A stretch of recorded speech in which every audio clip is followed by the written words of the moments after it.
Tous, une fois de plus, Sergent Dodi et bienvenue dans cette vidéo qui s'inscrit dans la continuité de notre session Shop Drawing. Alors, je tiens à rappeler l'intérêt et les points sur lesquels s'appesantit cette session. Cette session vise à définir et à produire de plans d'exécution professionnelle, qu'il s'agisse de béton armé, tout comme de structures métalliques avec Revit, tout en utilisant et en faisant appel à différents principes et aussi au script Dynamo. Alors, nous continuons toujours sur le shop drawing de notre cours. Nous avons justement placé tout ce qui est armature, bien sûr, des armatures qui sont calculées sur base de tout ce qui est réglementation. Et nous avons respecté les hypothèses de dessin telles que recommandées par l'Eurocode, donc la représentation unie de par d'armature. Et nous avons, grâce aux options de Revit 2025, tiré profit de schéma de façonnage d'armature que nous avons placé juste à côté. Et nous avons créé notre feuille où nous avons placé nos détails et ainsi que notre tableau de bordereau armature. Alors, sur cette vidéo, nous allons voir en fait comment créer un repérage d'armature grâce à Revit, bien sûr, en transitant, en faisant appel également à Dynamo. C'est que déjà, lorsque vous travaillez dans Revit et que vous sélectionnez une barre, vous verrez qu'il y a déjà un numéro d'armature. Par exemple, ça, c'est la barre numéro 4. Et là, c'est par exemple la barre numéro 2. Alors, comment moi, je vais créer, parce que par défaut, lorsque vous entrez dans Revit, vous trouverez qu'il n'y a pas ces détails-là. C'est vrai que oui, vous pouvez faire appel à différentes réglementations, à différentes étiquettes par défaut, mais qui sont parfois très longues. Alors, comment on arrive à faire ça? C'est que premièrement, nous allons transiter par le biais de création d'une étiquette qu'on appelle multicatégorie qu'on va affecter aux armatures. Alors, comment on fait? D'abord, je vais créer un paramètre partagé. C'est que je vais aller dans justement paramètres, paramètres projet, paramètres partagés. Je vais aller ici, je vais créer un nouveau que je vais faire, je vais appeler num en majuscule armature. Je l'ai bien écrit en majuscule. Je fais comme ça et j'ai dit ici, il sera un nombre. Là, je fais num armature, nombre, je fais ceci. Et du coup, je vais venir faire appel à ces paramètres. Donc, je vais dire, je vais récupérer num armature. Il vient avec ces, j'ai dit, qui sont un paramètre d'occurrence puisque les numéros ne seront pas toujours identiques. Et je vais venir justement là affecter ça à armature à béton. Armature à béton. C'est bon. Vrai. Alors, deuxièmement, qu'est-ce que je vais faire? L'idée pour moi, c'est que cet élément ici puisse revenir justement récupérer cette information qui est ici dans Revit. Alors, dans un premier temps, je vais d'abord aller créer une famille. Je vais prendre dans des étiquettes, donc annotation, je vais chercher annotation multicatégorie. Alors, annotation multicatégorie, je suis là, étiquette multicatégorie. Je vais aller là. Alors, vous avez 2.5 et 2 qui sont déjà des tailles visibles à l'œil. Moi, je vais partir sur du 2. Et ensuite, je vais faire appel au libellé. Et je vais récupérer, je vais dire, je vais récupérer num armature. Oui, et que je vais faire passer là-bas. Je donne une valeur, par exemple 12. Titre illustratif, je vois qu'il est très grand. Je vais prendre ces textes, d'abord les positionner comme ça. Ensuite, je vais venir créer un libellé, j'appelle ça par exemple Sergio. J'ai dit 1.5. Alors, logiquement, ça va être transparent. Ici, j'aime bien des comics sans S. Et là, je vais lui passer comme 1.5 comme taille. Je vais appliquer, je verrai, c'est bon. Et je pourrai, d'abord, logiquement, je vais enregistrer. Je vais ça été armature. Je fais comme ça, été armature. Et je vais envoyer dans mon projet. L'ayant envoyé dans les projets, je verrai maintenant qu'est-ce qui va se passer. Dès lorsque je vais sur armature, bon, là je suis sur du 4. Je vais prendre carrément 6. Lorsque je suis sur les 6 également, c'est fait. Je vais aller carrément sur les 10 mm. Voilà, c'est suffisant pour moi. Je vais repérer chaque élément. Après, vous avez toujours la latitude de pouvoir modifier par la suite. 12. Alors, je prends du 12 qui est amplement réfléchi pour moi. Voilà. Je vais prendre ceci. Je vais récupérer ces numéros-là. Celui-là également. Enfin, celui-ci. Et celui-là. J'aurais besoin également de celui-là. Alors, vous avez toujours cette possibilité, lorsque vous sélectionnez, de pouvoir tirer ou repositionner. En quelque sorte, repositionner. Comme je peux déplacer, écarter un petit peu. Et celui-ci, je vais aligner. Alors, vous avez un repérage automatique. Et que vous remarquerez que lorsque je tire, il arrive à faire des pointillés pour repérer les armatures. Donc l'autre organisation, sinon la position de notre étiquette. Je vais positionner ça comme ça. Celui-ci également, je vais l'aligner avec celui-là. Ici, je vais les ramener vers le bas.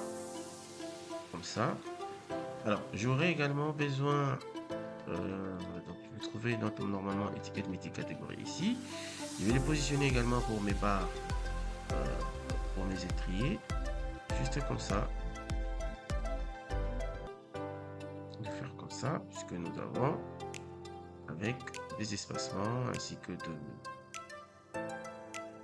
des zones différentes. Je vais faire comme ça. C'est bon. Alors, jusqu'à là, notre étiquette est positionnée, mais nous n'avons pas encore l'information dedans. Alors, sur ce, qu'est-ce que nous allons faire? Nous allons faire appel à Dynamo pour nous permettre de remplir automatiquement cette armature. Nous allons demander à Dynamo de nous permettre à ce que cette information qui est là, d'être reprise directement là. Alors, pour ce, nous aurons besoin d'écrire tel que c'est le numéro d'armature. C'est très bien écrit. Comme ça, numéro d'armature. Alors sur ce, je vais aller logiquement lancer Dynamo. Logiquement lancer Dynamo. Et l'idée derrière, comme je le disais, c'est que nous avons créé un paramètre partagé qui existe maintenant et que nous avons récupéré en termes de paramètres de projet. Et qui attend maintenant une information que nous allons récupérer tout à l'heure. C'est un script assez simple. On a besoin de connaître d'être un Hercule en programmation pour le réaliser. C'est que l'idée, c'est de récupérer une catégorie d'éléments. C'est-à-dire, nous allons demander à Revit de nous récupérer, à Dynamo de nous récupérer la catégorie qui s'appelle armature AB. Vous avez armature AB. Donc, il y a. Alors, comme il y a plusieurs, je vais prendre tous les éléments de la catégorie. Je vais venir comme ça, All Elements of Category. Voilà. Je vais récupérer, et sans doute, lorsque je fais ceci, je verrai qu'il m'a récupéré. Actuellement, j'ai 15 éléments qui sont récupérés. Alors, de ces éléments, moi, ce que je vais demander, qu'ils puissent... Elements.get. Je vais regarder, puisse me récupérer les paramètres d'un élément. Alors, qu'est-ce que je vais prendre? Ces paramètres, nous avions vu ça tout à l'heure. Je vais créer un string pour lesquels nous avons appelé ça numéro d'armature. Alors, là également, le dynamo est sensible à la casse. Il faudrait réellement écrire tel que c'est écrit là-bas, sinon nous n'aurons rien comme information. Numéro d'armature, nous allons exécuter. Nous verrons que logiquement il nous a récupéré. Attention, donc, il devra logiquement nous récupérer le numéro d'armature. Si il nous a récupéré, attention, non, il n'a pas récupéré. Exécuter, ah, voilà, là il a récupéré numéro d'armature. Alors je vois, qu'est-ce que vous remarquez, vous avez 7 couleurs identiques. Alors si vous avez un paramètre, si vous faites appel à, on va faire appel à object type,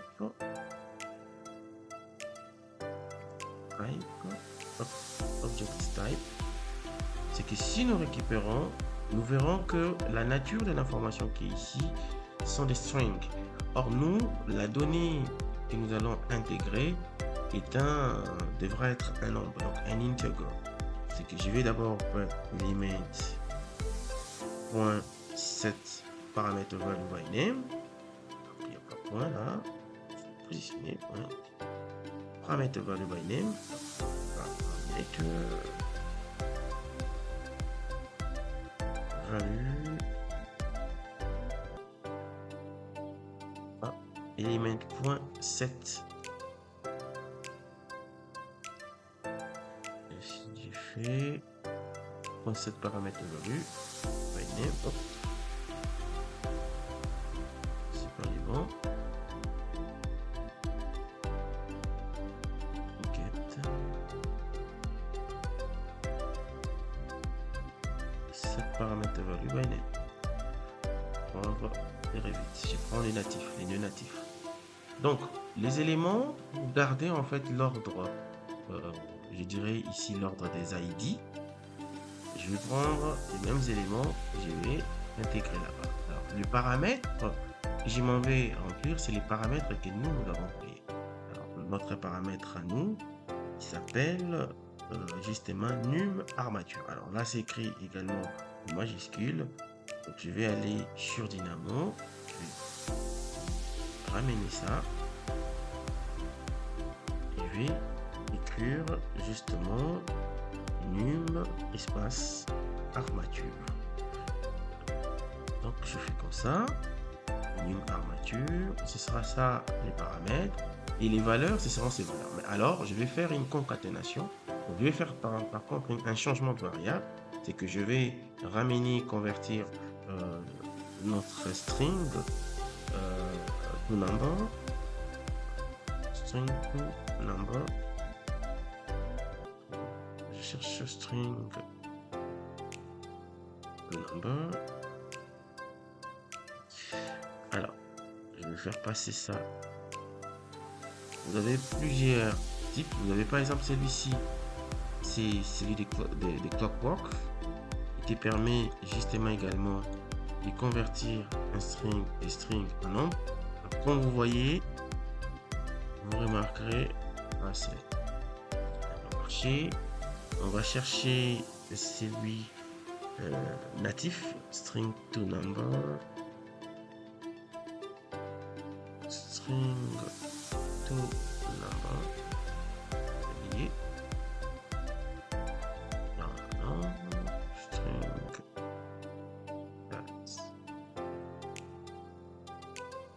to number, string to number, string that to number. Je vais exécuter. Je verrai à la différence, j'aurai les mêmes valeurs, mais cette fois-ci, c'est bleu. Il va justement me dire que maintenant là, c'est pris comme en termes de variables, c'est pris comme de nombres. Alors c'est plus de chaîne des caractères. Donc je vais justement exécuter. Je vais mettre Dynamo côte à côte avec Verivite. On va voir avec beaucoup de chance. Nous allons exécuter et nous verrons que toutes ces valeurs-là, donc ces ID, donc ces étiquettes seront remplies. Je vais donc exécuter. Exécution terminée. Allons voir dans Revit et nous avons récupéré. Donc, c'est-à-dire si je sélectionne cette barre ici, je verrai ici numéro d'armature 3. Automatiquement, c'est le même numéro qui est intégré ici. Et ces numéros étant intégrés, du coup, il est venu et j'ai automatiquement mon repérage intégré. J'ai le repérage d'armature. Alors, je m'en vais l'ajouter par exemple dans notre bordereau. On peut venir ici et justement dans notre nomenclature. Dans notre nomenclature, je vais double-cliquer. Je vais faire appel. J'ai déjà numéro. Je peux venir ici. J'ai numéro d'armature. C'est déjà ça. Sinon, si je veux, je peux justement les retirer pour le remplacer par notre paramètre partagé que nous avons, mais c'est toujours les mêmes numéros. Automatiquement, lorsque nous allons maintenant sur notre feuille, nous avons ces mêmes numéros, c'est-à-dire pour la personne qui chercherait l'élément numéro 1, numéro 1 c'est toujours 1, toujours 1. Donc ce sont ces barres qui sont là, les barres de 8, qui sont des étriers, qui ont à la fois des espacements 100, 100, 100, et puis 150, 150, 150. Donc, vous avez les éléments, et là, pour les espacements, vous les avez ici, justement, avec des étiquettes de repérage également que nous avons créées dans la vidéo précédente. Donc, voilà d'une certaine manière comment vous pourrez, toute logique, tirer profit à la fois de vos étiquettes et faire en fait des plans professionnels. Autant nous l'avons fait avec des structures métalliques grâce à tout ce qui est connecté avec Svensteel. Nous avons créé des profilés, faire grâce à Dynamo, créer des débitages de plans, tout ce qui est assemblage directement. C'est que sur cette feuille, donc nous allons conclure par une impression que je m'en vais faire CTRL P.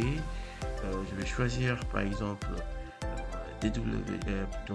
PDF Tritech 9 et je vais chercher à établir, à réaliser une configuration. Donc dans la configuration, comme nous avons une feuille type A0, je m'en vais chercher la feuille A0. Alors A0, A0, A0, A0, ISO A9, A8, voilà, nous avons A0 et paysage. Bon, je vais venir ici décalage défini par l'utilisateur. Je vais me rassurer qu'il n'y a pas de décalage pour ma petite feuille et je vais faire justement comme ça. Masquer, oui, et puis ici étiquette, vectoriel, élevé. Sinon je peux aller niveau présentation si je vais les faire placer dans un plotter et je vais venir ici enregistrer. Je fais ça DF par exemple. C'est bon. Je pense qu'il n'y a pas de problème. Et de là, je vais dire OK. Nous allons imprimer. Je montre, sélectionner justement notre feuille que nous avons appelé autre. Et je vais faire OK, une feuille sélectionnée. Et il va me demander si je vais les placer où. Ouais, je les laisse là. Pas de problème. Et nous aurons en quelque sorte nos éléments que nous avons eu. Voilà en quelque sorte notre présentation. C'est que vous pouvez voir, nous avons à première vue nos groupes, nos sections qui sont intégrées. Et par la suite, nous avons nos barres qui sont représentées dans la poutre avec le repérage qui est automatiquement venu. Et par la suite, nous avons notre tableau bordereau d'armature avec tous les schémas qui sont justement intégrés. Et nous avons justement tout ce qui est... nous avons créé notre feuille notre cartouche, feuille de présentation la dernière fois. Et nous avons également nos façonnages qui sont venus. Et n'oubliez pas justement dans la réalisation, ce que nous avons vu comme astuce, c'est que pour avoir plan professionnel, c'est que nous avons notamment pour éviter que dans les plotters que ça soit gras, c'est que déjà en termes dans le style d'objet, ici nous avons ramené tous les éléments en projection ainsi qu'en coupe nous avons ramené avec une valeur de 1. Alors c'était une fois de plus Serge Ndoudi. Quant à moi, je vous dis merci et à la prochaine.